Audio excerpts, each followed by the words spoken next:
प्रदेश कांग्रेस अध्यक्ष दीपक बैज मंगलवार को एक दिवसीय दौरे पर दंतेवाड़ा पहुंचे। कांग्रेस भवन में कार्यकर्ताओं को संबोधित करते हुए उन्होंने भाजपा सरकार को हर मोर्चे पर विफल बताया। प्रेस वार्ता में बैज ने बस्तर की खनिज संपदा निजी हाथों में सौंपने के प्रयासों की कड़ी निंदा की है। उन्होंने एनएमडीसी को मजबूत बताते हुए कहा कि इसे खत्म कर उद्योगपतियों को लाभ पहुंचाया जा रहा है। जीरम कांड, करेगुट्टा, नक्सली घटना और नकली शराब जैसे मुद्दों पर भी उन्होंने सरकार पर सवाल उठाए हैं। उन्होंने संविधान बचाओ यात्रा निकालने और इंद्रावती नदी संरक्षण का भी मुद्दा उठाया है। उद्योगपतियों को देना चाहिए, नहीं देना चाहिए, उसमें उनकी क्या राय है?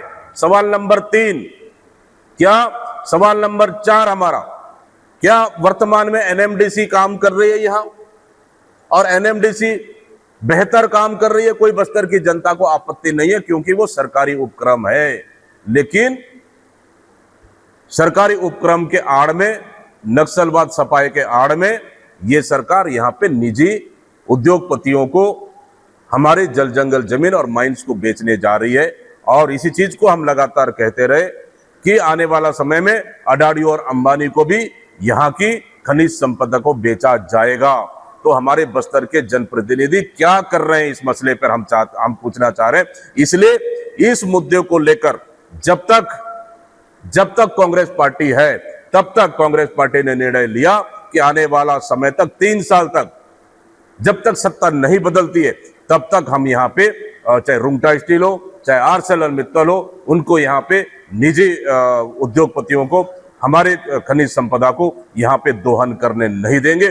इसके लिए यहाँ के स्थानीय आदिवासियों के साथ, यहाँ के ग्रामीणों के साथ कांग्रेस पार्टी बहुत ही जल्द बड़ी लड़ाई लड़ने जा रही है और इसका डेट और समय और दिन आपको आने वाला समय में ऐलान करके आपको बता दिया जाएगा। जल बचाया, अब जंगल और माइंस बचाने की चुनौती है।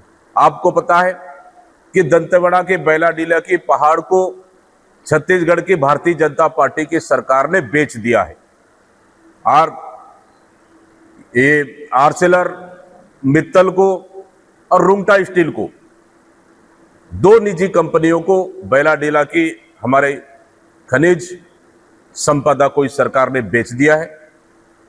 और हम लोग इस चीज को शुरुआत से ही कहते रहे कि नक्सलवाद के सफाई के आड़ में कई ये सरकार अपने चहेते निजी उद्योगपतियों को हमारे जल जंगल जमीन और खनिज संपदा को बेचने का बड़ा प्लान तो नहीं है।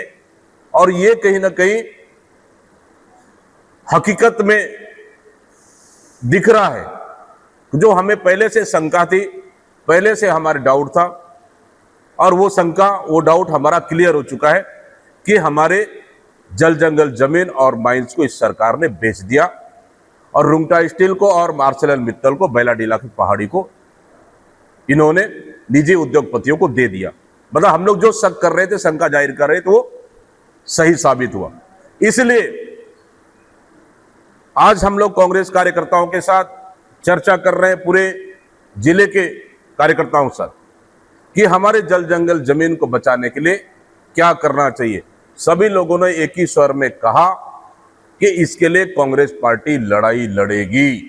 इसलिए हम लोगों ने निर्णय लिया कि आने वाला समय में हमारे बस्तर के जल जंगल जमीन को बचाने के लिए और खासकर बैलाडीला की जो सरकार ने रुंगटा स्टील और आर्सेलरमित्तल को जो खदानें अलॉट की, उसके खिलाफ में कांग्रेस पार्टी आने वाला समय में बहुत ही जल्द एक बड़ा निर्णय लेकर बड़ी लड़ाई लड़ने जा रही है। वो लड़ाई रहेगा कि हमारे खनिज संपदा को हम किसी निजी उद्योगपतियों को नहीं देंगे। क्योंकि आपको पता है, जब पिछले समय अडानी को, नंदराज पहाड़ अडानी को सौंप दिया गया था भारतीय जनता पार्टी की सरकार में, 10,000 से अधिक आदिवासियों ने 70 दिन से अधिक आंदोलन किया और उस आंदोलन में हम लोग भी गए और सरकार से बातचीत कर पूरे काम रुकवा दिए और पूरी गतिविधियों को रोक लगा के ग्राम सभा की जांच हुई, फर्जी ग्राम सभा निकला, उसको जीरो घोषित कर दिया गया। इसी तरह से बस्तर की जनता का बिना विश्वास में लिए यहाँ की दोनों खदानों को बेचना घोर आपत्तिजनक है। मैं यहाँ के भारतीय जनता पार्टी के जनप्रतिनिधियों से पूछना चाहता हूं, क्यों बस्तर के खनिज संसाधनों को बेचा जा रहा है? क्या खनिज संसाधनों को बेचने में उनसे राय ली गई क्या? सवाल नंबर 1।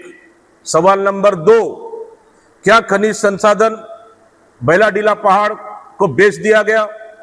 क्या इसमें भारतीय जनता पार्टी के जनप्रतिनिधि इसमें सहमत हैं क्या? उनकी सहमति से बिक गई क्या? सवाल नंबर 3, इसलिए युद्ध विराम हो चुका है, लेकिन सवाल बहुत से हैं जो आज देश की जनता प्रधानमंत्री से पूछना चाहती है। इसलिए युद्ध विराम होते साथ ही हम लोगों ने संगठनात्मक गतिविधियां फिर से हम लोगों ने तेज कर दिया है, इसलिए कि हम लोग का संविधान बचाओ यात्रा हर जिलों में करना है, उसके लिए भी चर्चाएं हुई, तैयारियां चल रही है। आदरणीय साथियों, आपको विदित है कि पिछले दिनों हमारे बस्तर की सबसे बड़ी इंद्रावती नदी पूरी तरह से सूख चुकी थी और उस नदी को बचाने के लिए पूरे बस्तर की जनता चिंतित थी। बीजापुर, दंतेवाड़ा, बस्तर, कोंडागांव, नारायणपुर, इस नदी को लेकर चित्रकूट वाटरफॉल सूख चुका था, वहां लोगों की रोजगार, युवा बेरोजगार रोजगार मिलता था, वो बंद हो चुकी थी। इस मुद्दे को लेकर कांग्रेस पार्टी ने बड़ी लड़ाई लड़ी, जो चित्रकूट से लेकर जगदलपुर तक 40 किलोमीटर का पैदल यात्रा कर कलेक्टर घेराव किए और शासन और प्रशासन को चेतावनी दिए कि हमें अपना पानी मिलना चाहिए, अपना हक का पानी मिलना चाहिए। और आज कहीं न कहीं इसके दबाव में आकर शासन और प्रशासन ने, कांग्रेस के दबाव में आकर आज इंद्रावती को बस्तर की जनता के सहयोग से उसको बचाने में सफल रहे और कहीं न कहीं अब पानी मिलना शुरू हुआ। पीड़ित परिवार चाहता है कि इसकी सच्चाई सामने आना चाहिए। इसके लिए हमारी सरकार बनते साथ एसआईटी गठित की, एफआईआर हुए, लेकिन उससे पहले कि सरकार ने पूरी तरह से लगभग साक्ष्य पूरी तरह से खत्म कर दिए। एनआईए को रिपोर्ट मांगा गया, वापस रिपोर्ट दीजिए। हमारी टीम जांच कर रही है। एनआईए ने बाधा डाला हमारी जांच पर, वो जो साक्ष्य हमको नहीं दिए। कहीं ना कहीं हमको हमारी सरकार में रहते हुए भी हमारी जांच को प्रभावित करने के लिए केंद्र सरकार ने लगातार उसको कहीं ना कहीं प्रभावित की है हमारी जांच को। लेकिन आज तो डबल इंजन की सरकार है, भारतीय जनता पार्टी की सरकार छत्तीसगढ़ में और केंद्र में भी उनकी सरकार।